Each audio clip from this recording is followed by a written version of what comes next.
Har tong davlatimiz madhiyasi sadolari ostida yangi kunni kutib olar ekanmiz.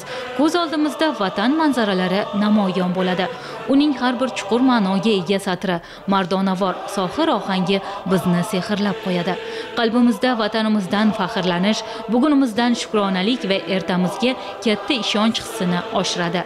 O'zbekiston Respublikasi davlat madhiyasi qabul qilinganligining 32 yilligi munosabati bilan Abdulla Oripov nomidagi ijod maktabida tashkil etilgan tadbirda ham yurtdoshlarimizning milliy madhiyamizga bo'lgan hurmat va ehtiromi o'z ifodasini topdi. Tadbirda so'z olganlar davlat madhiyasi mamlakatimiz mustaqilligini ifodalovchi, xalqimizning shonu shavkati, g'ururi, tarixiy xotirasi va orzu-umidlarini mujassam etgan muqaddas timsol ekanligini ta'kidlab, yoshlarni yurtga sadoqat, vatanga muhabbat ruhida tarbiyalashda yuksak cho'qqilarni zabt etishdagi o'rni haqida e'tirof etib o'tishdi. O'zbekiston qahramoni, xalq shoiri Abdulla Oripov she'ri, O'zbekiston xalq artisti, atoqli kompozitor Mutal Burxonov musiqasi asosida yaratilgan madhiyamizda musaffo osmonimiz, baxtli va farovon hayotimiz, xalqimizning asriy orzulari, kelajakka intilishi va mustahkam ishonchi ifoda etilgan.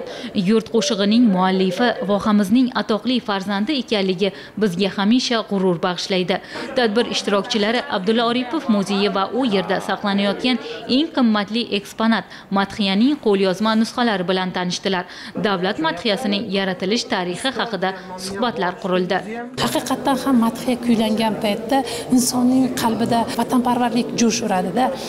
Katta tadbirlarda, sport musobaqalarida vatanimizni bayrog'i hilpirab yuksaklarga ko'tarilganda, davlatimiz madhiyasi yangraganda beixtiyor har bir insonning ko'ziga yosh keladi. Bu nimadan dalolat beradi? Demak, bu bizni vatanimiz, ajdodlarimiz bosib o'tgan shonli va tahlikali yo'li, hayot yo'li ko'z oldimizda gavdalanadi. Yuksak vatanparvarlik tuyg'usini mujassam etgan madhiyamiz bugun ta'lim maskanlarida yosh avlodning vatanga muhabbat ruhida kamol topishiga xizmat qilmoqda. Madhiyamizning har bir satri oltinga teng so'zlar hisoblanadi. Zero biz har tong uyg'onganimizda mana shu fayzli kunimizni madhiyamizning so'zlari bilan, hattoki darslarimizdan oldin ham madhiyamizni kuylash bilan ishlarimizni boshlaymiz. Bu bizga o'zgacha g'urur, o'zgacha iftixor beradi. Ulug' xalqning mangu qo'shig'i ona vatanimizdan g'ururlanishga, uni sevishga, mustaqilligimizni yanada mustahkamlashga, bundan-da yuksak cho'qqilarni zabt etishga undaydi.